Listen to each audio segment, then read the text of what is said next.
by giving a brief resume of the second session that was held yesterday afternoon.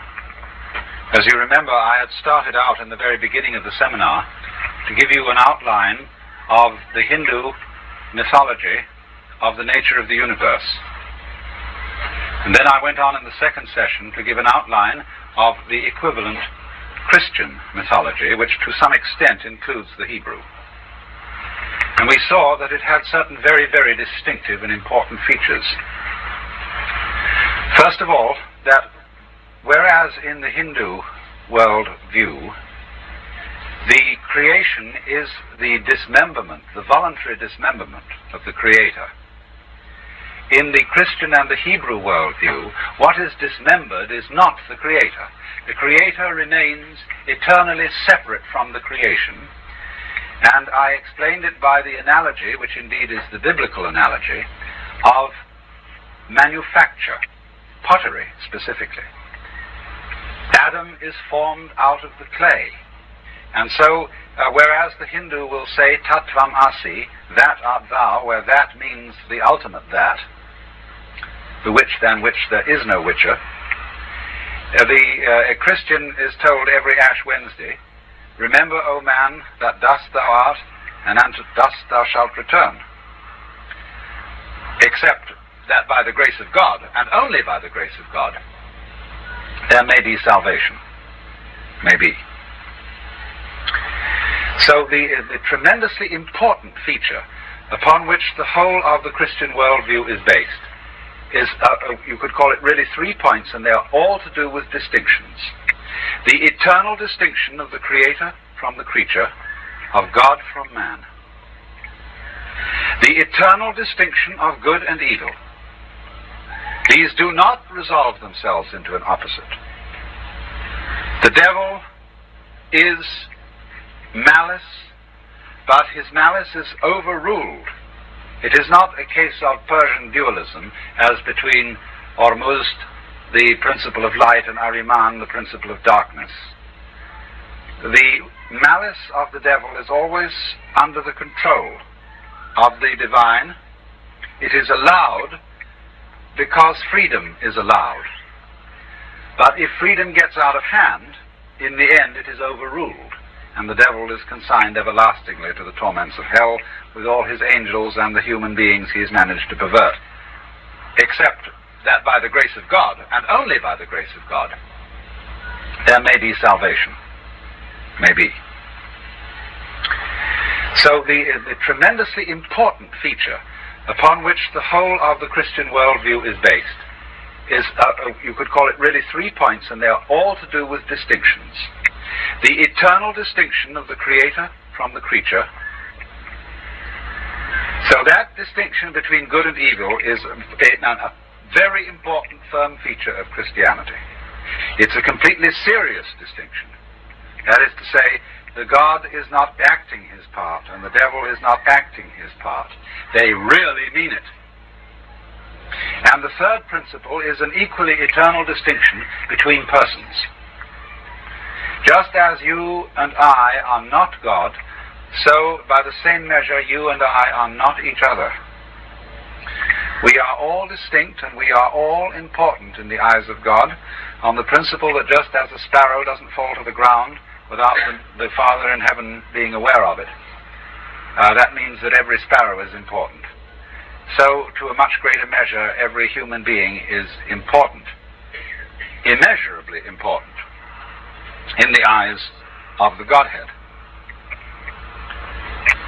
And so, this constitutes, as it were, the basic distinction, the basic feature of all the theistic religions, of Judaism in the first place, of Christianity in the second, and Islam in the third. Then I went on to explain, again in a sort of outline, the fact that Christianity consists, above all things, of a story. The story of the fall of the angels,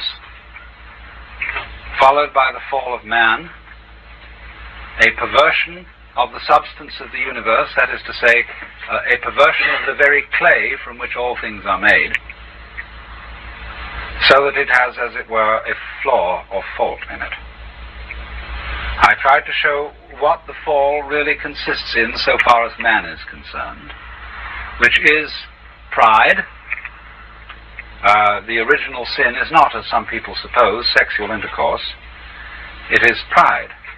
It is taking the control of the world into one's own hands instead of being spontaneous, instead of simply trusting and acting like we suppose the animals to act and we suppose children to act on impulse.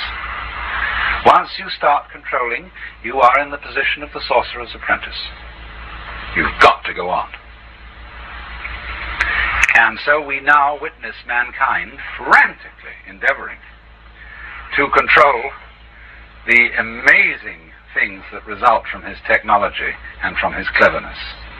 The atomic bombs, the population explosion, the erosion of the soil, the proliferation of smog, the falling of the water table, the messing up of all bacteriological entities by penicillin, and heaven only knows what. And we are fighting to control that, you see.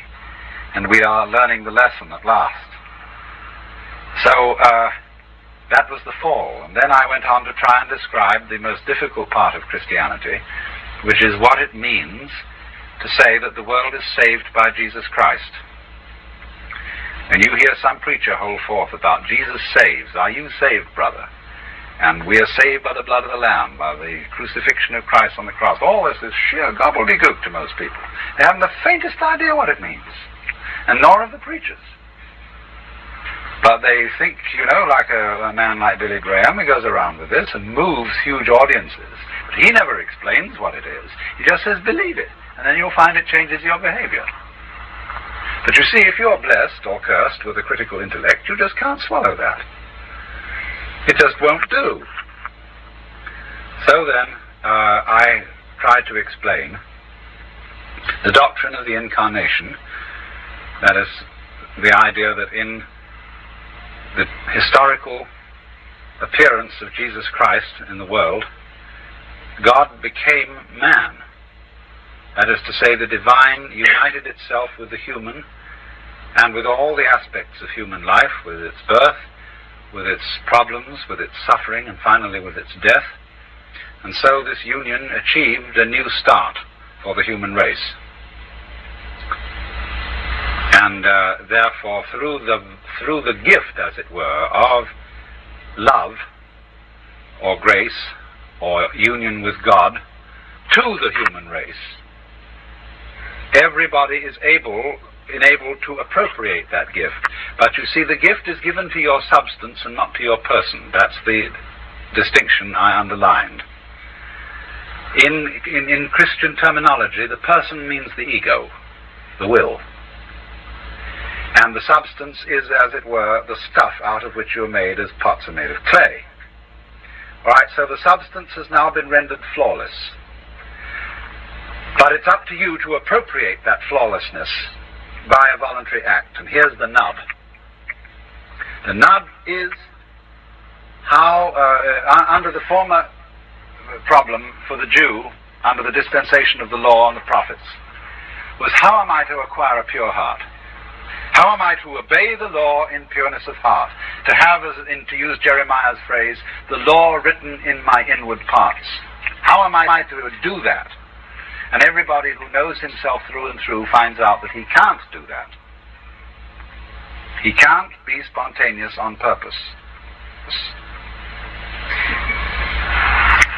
And so, in Christianity, the same problem arises again in a far more crucial form. It says, you can obey the law. You can be a saint if you've got the power and the grace of God. Now, how do you get that? Well, you have to believe in Jesus Christ. You have to believe that all this is true, that God really did become man in Jesus Christ, and you've got to believe that. So you ask yourself, do I really believe it? And you think, there's something uncertain about this, like St. Augustine's prayer, Lord, I believe, help thou mine unbelief. You see?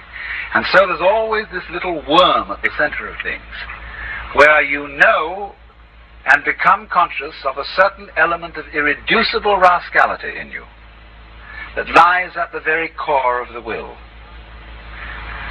And the question is, how do you will to abandon your will? You see, that's the problem. You must try not to try. You must freely give up your freedom. So in the words of the prayer, God, in knowledge of whom standeth our eternal life, whose service is perfect freedom. In the original Latin, whom to know is to live, whom to serve is to reign. R-E-I-G-N. So there is the puzzle.